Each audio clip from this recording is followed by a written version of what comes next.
But we don't know what you're doing.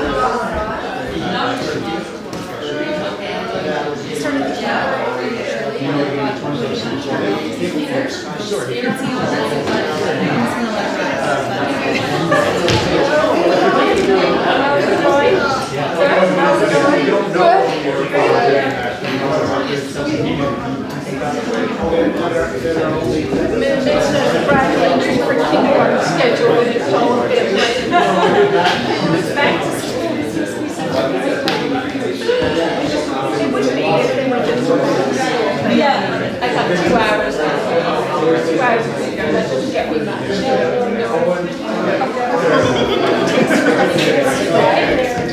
But you know, you found the school. So that's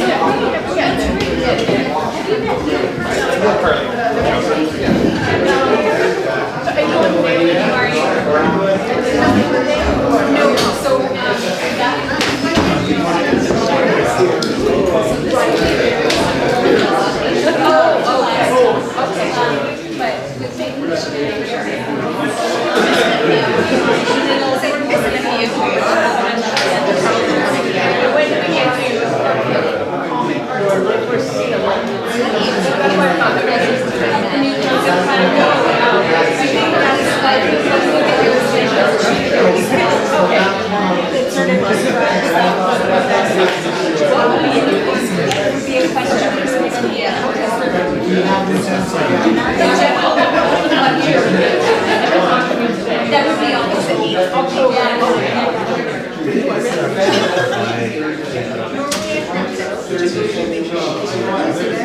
but I didn't.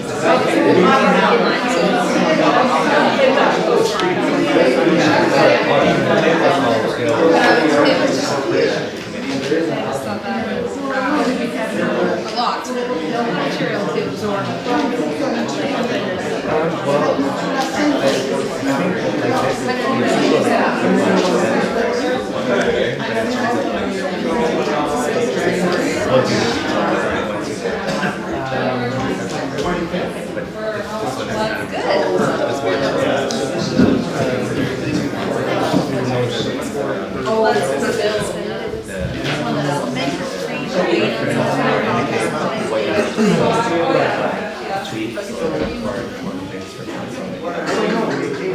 It was in my meeting. I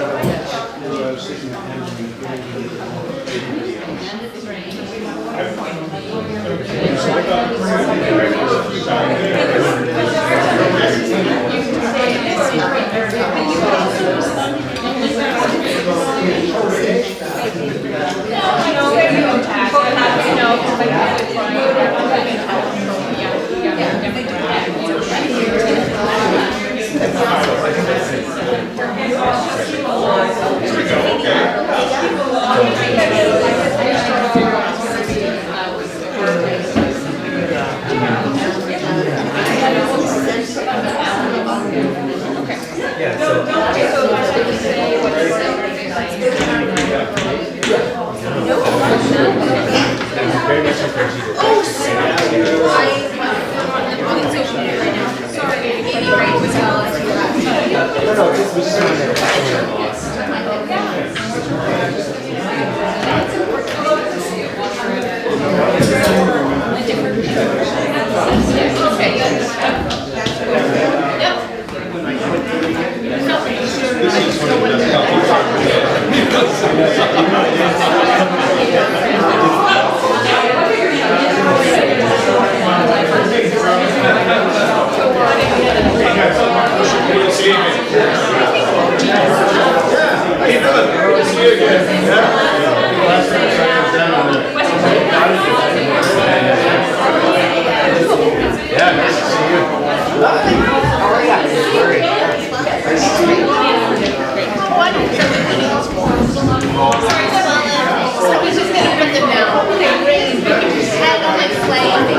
to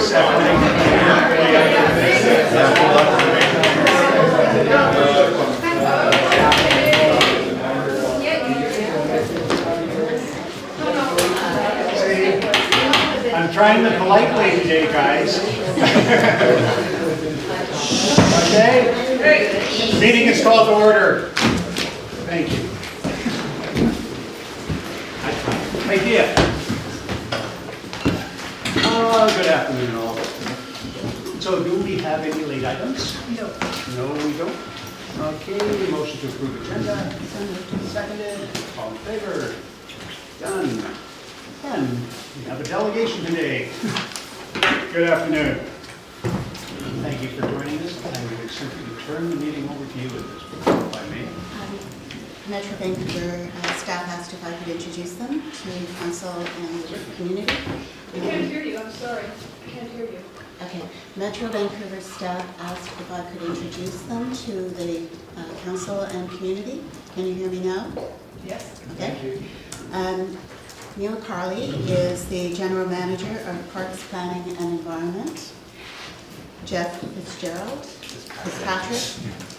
is the Division Manager of West Area Parks. And Sylvia Kendall is the Parks Planner for West Area Parks. And I've had the pleasure of working with the Metro staff on this project for some time. And I just wanted to say something about when this began. In June, on June the 10th, 2015, the Chief Administrative Officer, Carol Mason, and the then Manager for Parks Policy and Environment, I think it was that his title? Alan Nielsen, came over and met with our council to talk about some of the issues that were important and Metro related. And one of the things that came to the forefront very quickly was the state of the Deas Orchard and what might be done to improve the orchard. So from that point, June 10th, 2015, the planning process moved towards approval and then began last summer with public consultation. And I have to say I really enjoyed working with the Metro staff on this project, and I look forward to hearing what they have to say today. There's one thing that I do want to clarify, which is that I think there's an expectation on the part of some members of the audience that what's being presented today is a final proposal for the orchard. That isn't the case.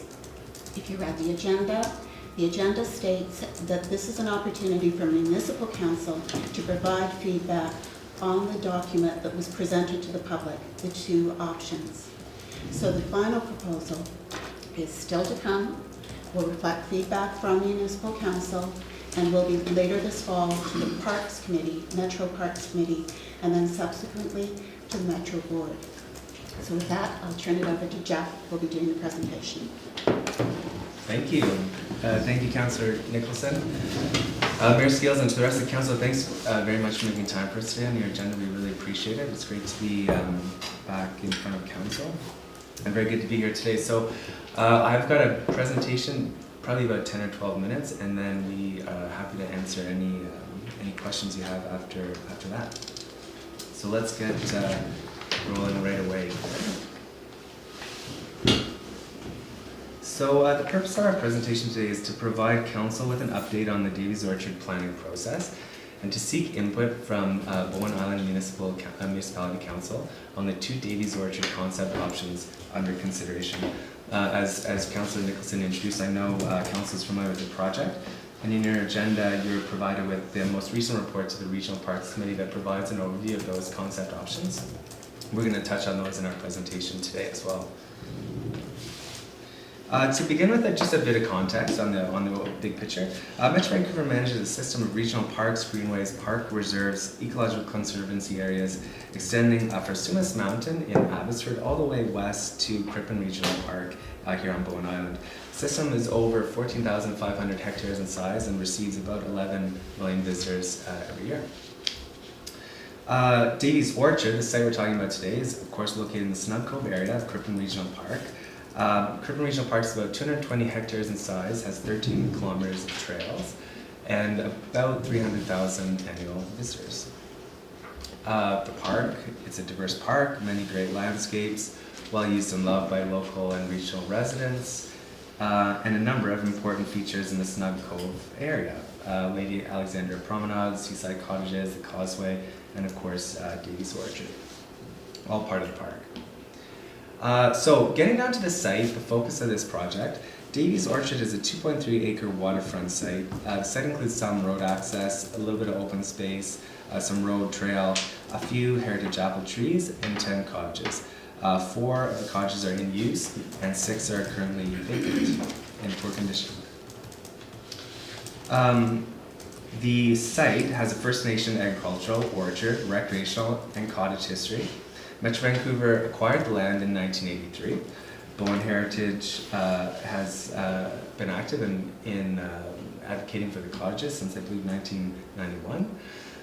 The site, the deteriorating condition of the unused cottages, lack of clearly defined program, limited open space and relative seclusion from the rest of Snug Cove and the park has led to underuse of the site over time.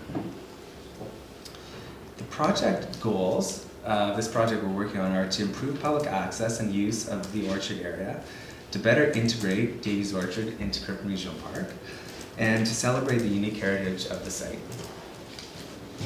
This project was introduced in 2016, and over the past year, staff have completed initial public engagement, site building and heritage assessment, and the development of 2 concept options. This past April, the Regional Parks Committee meeting was held here on Bowen Island, and at that meeting, the committee toured the orchard site, and they were presented with the assessment work and the 2 concept options. The committee directed staff to complete public engagement on those 2 options and report back with final recommended option. So we completed public engagement this past June. We're here today to provide council an opportunity to input on those options. And our next step is to report back to the Parks Committee and Board with that final recommendation, with implementation to flow out in the years to come. A little bit of our assessment work that I spoke of earlier.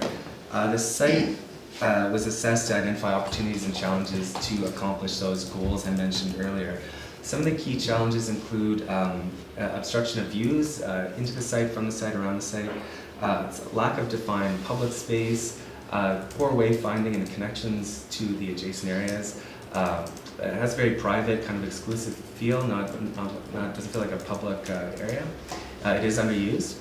Certainly some great opportunities for this site to create a vibrant park hub, enhance open space, improve public access to the site and the cottages, celebrate the heritage of this site, and improve sight lines, circulation, and access. The historic assessment was an important part of this project. As I said earlier, the site has a rich First Nation agricultural, orchard, recreational, and cottage history.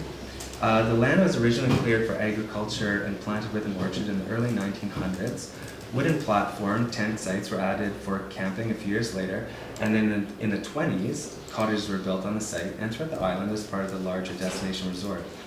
The historic value of the cottages is in the clustering of the buildings and placement within the topography and among the orchard plantings and views to the harbor, rather than in the individual buildings or the architecture of the buildings. It's their simple wood construction, a fair number of modifications over time, and they're not protected as heritage building. Certainly the cottage and the site present an opportunity to tell a great story of a landscape that has been a destination for people to connect with nature and each other for generations. So there's a great opportunity there.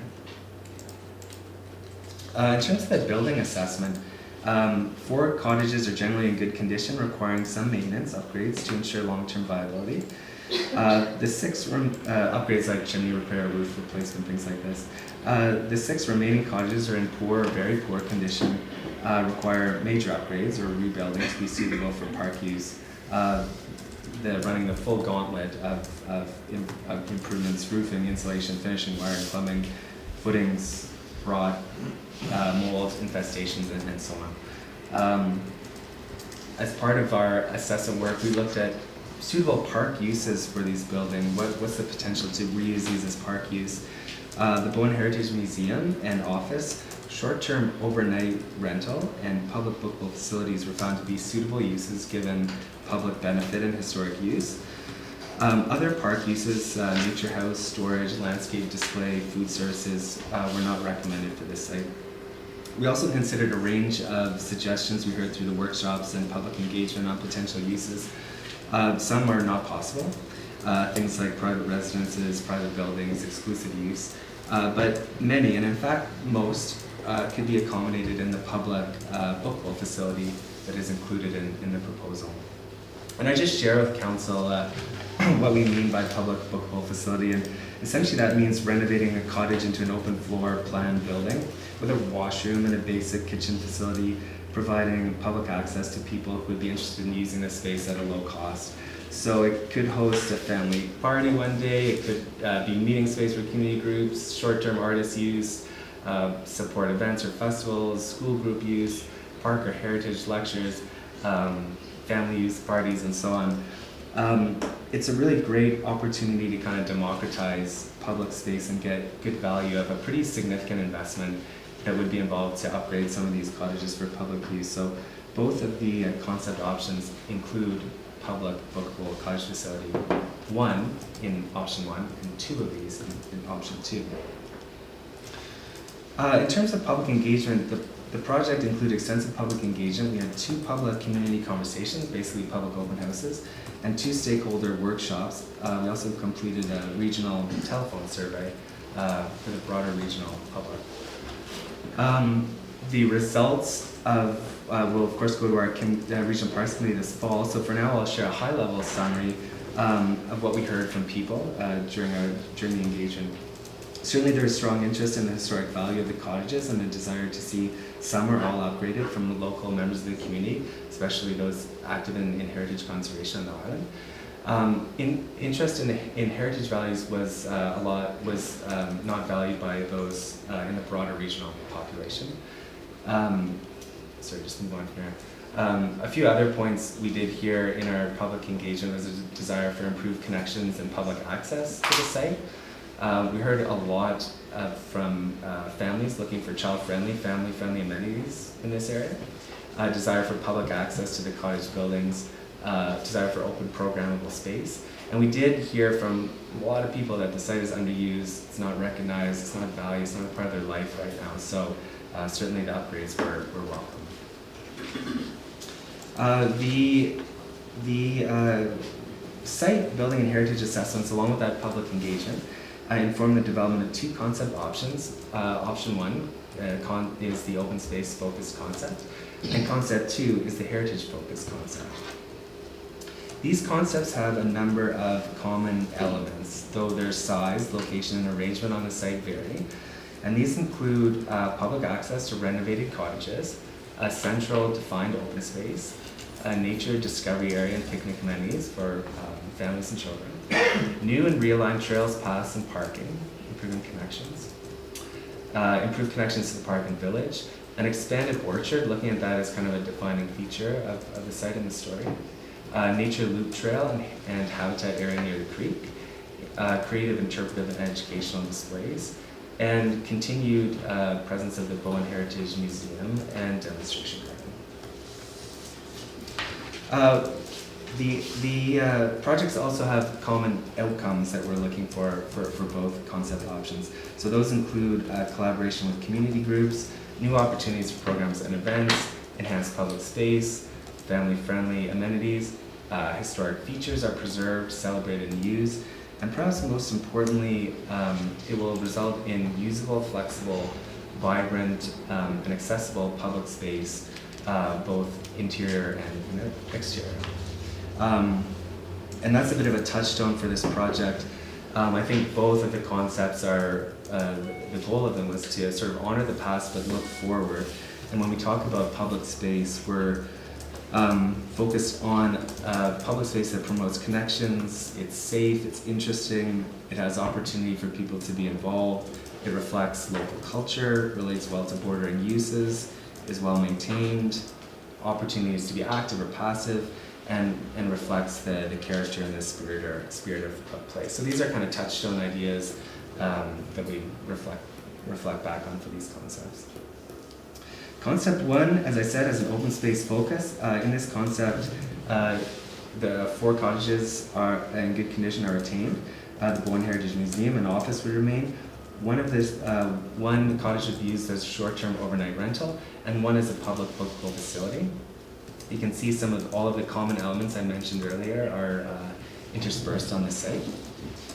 Concept option 2 has more heritage focus. In this concept, the 4 cottages in good condition would remain and continue with their current use. 2 additional cottages would be upgraded and rebuilt as public bookable facilities. So this option, it picks up on those key heritage features I mentioned earlier: the massing, the connection to Snug Cove, the clustering, and so on. So a bit more of a building focus in this concept option, but as well with the common elements I mentioned earlier. So as I said earlier, our next steps in this project are to report back to the Regional Parks Committee and the Metro Vancouver Board with a final concept option and for approval, and going forward in the years to come, look to complete detailed design and implement this project. Glad to answer any questions of the council. Thank you.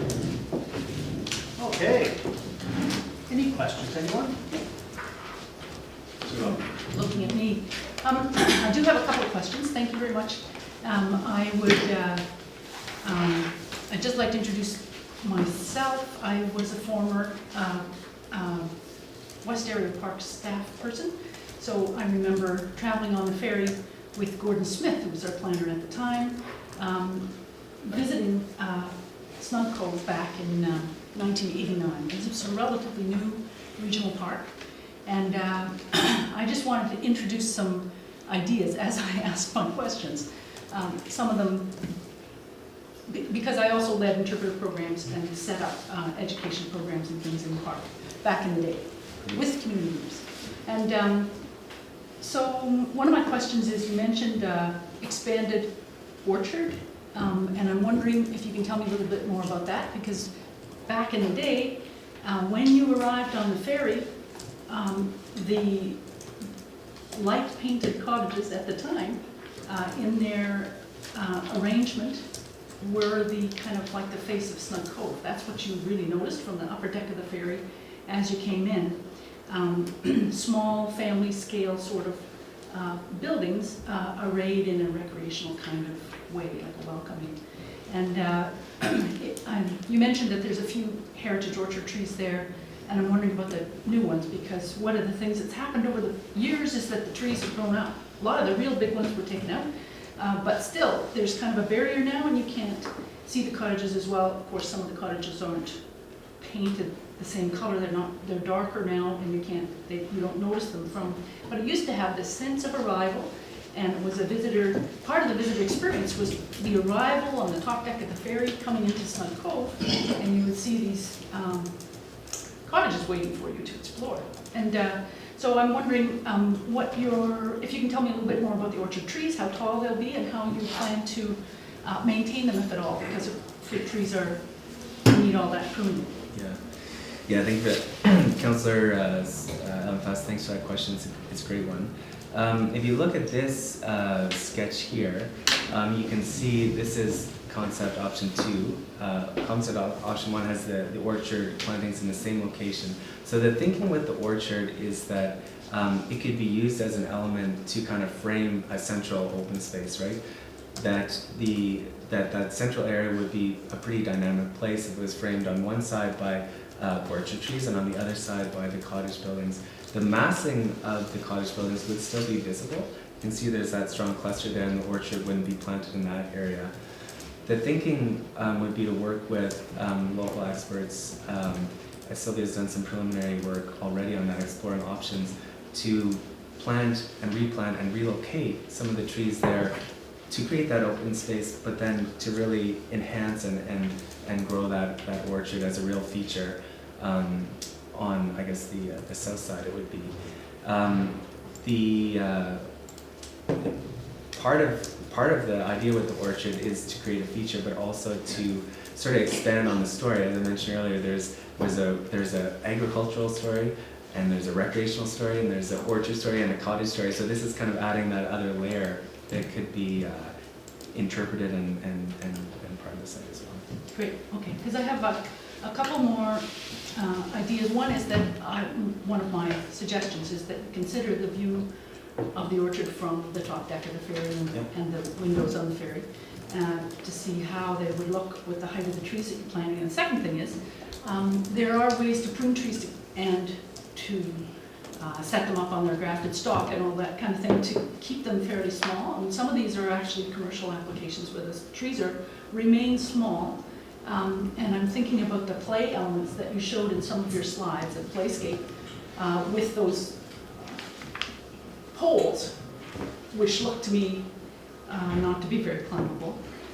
Some apple trees are particularly climbable, depending on how you prune them. So if you wanted to attract families and create a one-of-a-kind visitor experience that did have heritage and park kinds of features, I wanted to propose that you explore some of those, not that you build them as playground, but that you'd make the trees actually accessible for exploring, nature discovery.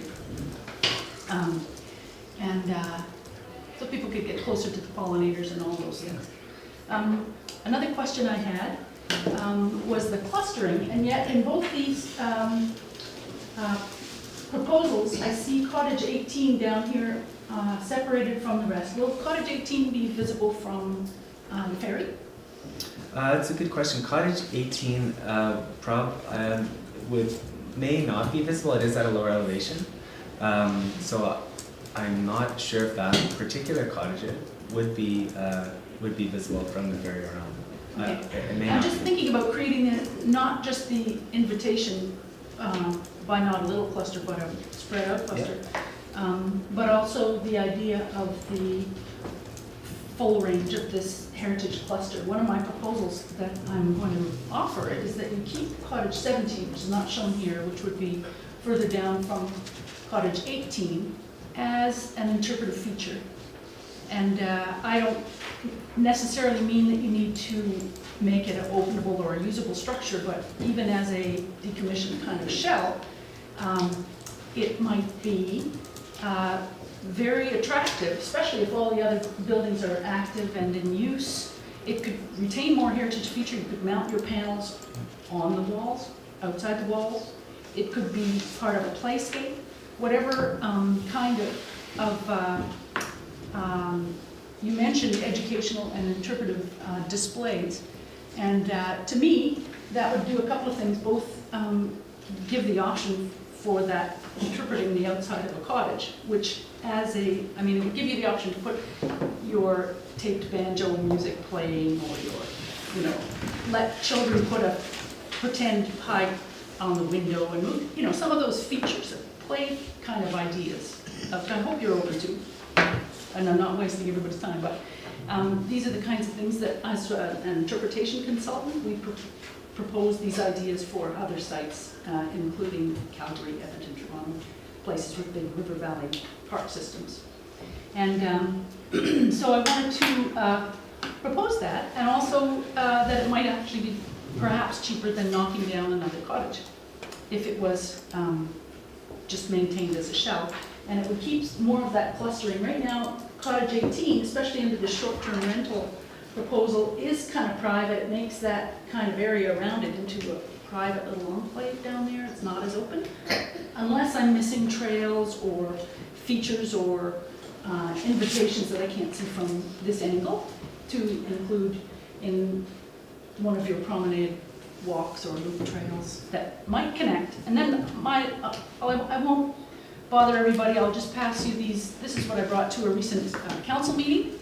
At that time, I didn't know, council didn't know that you were coming at this session to give this, that we'd have this chance to give input, so I'll just offer the written comments there. But the idea of the clustering of the whole range, the visibility, the linking to the old general store and the promenade and the boardwalk, as you talked about, which are all of the same period, to allow the story to be really told. If you're serious about the education and interpretation side of things, and the keeping of Cottage 17, and the thinking about the heritage trees, and not just the heritage trees, but the fruit trees, and how much work they're going to require if they're actually going to be fruit trees, and so careful selection of the stock and the way that they're pruned right at the outset to set it up for low maintenance or for your community input, because they're really a kind of a living asset that takes ongoing work. So those are my suggestions, and if I have more questions, I'll ask them. Yes, I just have a question about the format for the rest of the meeting today. Will you be asking questions and then comments, or can we blend comment with questions? Certainly, it's your meeting, and council, mayor, and council can provide feedback as they see fit. We can answer any questions you have. And I'm not sure if council wishes We to don't report a hear. Can recommendation. you speak louder, please? We hear nothing. We also can't read the writing that's denoting the different areas in the order. The writing on the left is clear, but that other writing, I mean, maybe I'm blind, but actually no. Way too long. Okay, just to handle a few things here. First of all, as far as the format of the meeting, it is a council meeting. It is not a public meeting, and so you are here as guests to listen to council and a presentation, not to chime in at whim. Sorry, but that's the way it works. Melanie, I think probably questions, comments grouped together. If as much input from council members as we can get, as much interaction as we can get is what we're after here. To speak to the diagram just for a moment.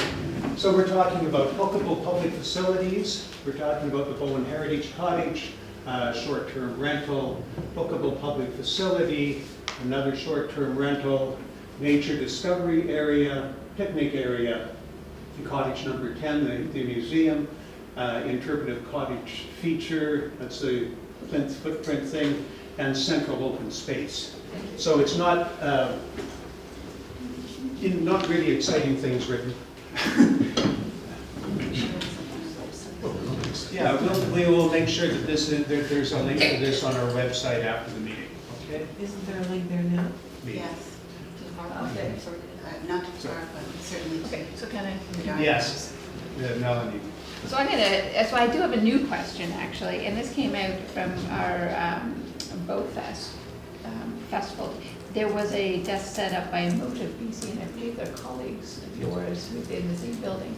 And we were talking about what was going on transportation-wise on the island, and they mentioned that they've worked with Metro Parks before on electric vehicle charging stations, and I was just wondering if that has been discussed, because I know in layouts I've seen before, there's been some proposed changes to parking, and whether or not that could be something that is being considered, and if so, I would really be really pleased with that. So there's my question. Is it being considered? Yeah, that's a great question. Thank you for it. You're quite right that we do have electric charging stations in a few of our parks and a bit of a pilot project. Currently, there isn't one proposed at this site. I'll come back to that in a minute. What the focus of both concepts has been to kind of push the vehicular circulation to the edges and bring people in. It's a people site, it's not a car site. So that's kind of an answer to the circulation piece of it, and also to really engage that laneway in the back along where the businesses front on the park. It's kind of loose right now to define that a little bit better. But to your question about an electric charging station, it's one we can take back. We are kind of looking at all of our park sites and trying to figure out where is an appropriate place for electric charging in our parks. We're trying to move some of our vehicles to electric vehicles. It can create some challenges we'd have to look at here. You have a long ferry line. How would an electric charging station affect site use when people come in just to charge up their car? Those are all questions we're always asking, but we could certainly take it back and evaluate that. One of my request. thoughts is one of the draws to, we're not just looking at local energy users, but also people coming from the mainland. Yeah. And they're the ones bringing their cars, hopefully, the people who live on the island might be using other parking facilities or walking, whatever. So we don't have any charging stations right now for the public. So that could be seen as an amenity perhaps to visitors visiting off island and attracting those. Because right now, if you only have an electric car, you perhaps aren't willing to come in and chance it. So anyways, I just wanted to raise that, and as you guys seem to be in the same building as Thank you. maybe that might be a happy coincidence. Yeah, so we'll take that back. So I did bring my family down to your community conversation. We were excited to see what perhaps might be on the cards for family amenities. There wasn't many details. I was wondering, do you have any more ideas about some ideas that you might be putting forward for your final concept? Yeah, so why don't I just speak to a few of the ideas that are going forward in these concepts that reflect some of the input we heard about a desire for family space. So there's a number of things. I think the first and foremost is improving the site and improving, making it accessible in a physical way for folks of all ages and accessibility levels to get in there and enjoy the site. It's also going to be a focus on a really safe and well-maintained site over time. This plan going forward will become part of our regular maintenance regime for parks and buildings. In terms of the amenities, there is a nature discovery area proposed in both of the concept options. And for folks on council wondering what that is exactly, it's not a municipal playground, it's not plastic, but it has some of the same principles of design in it. So you're trying to challenge youth, you're creating areas for them to climb and jump and explore things, but it's developed with natural materials, which is kind of in keeping with the regional park system. So that's an important part of the site. There's going to be seating and picnic tables and open space. There's going to be more space for events, festivals, and informal use. The public bookable cottages will provide an opportunity for children's birthdays, an art class,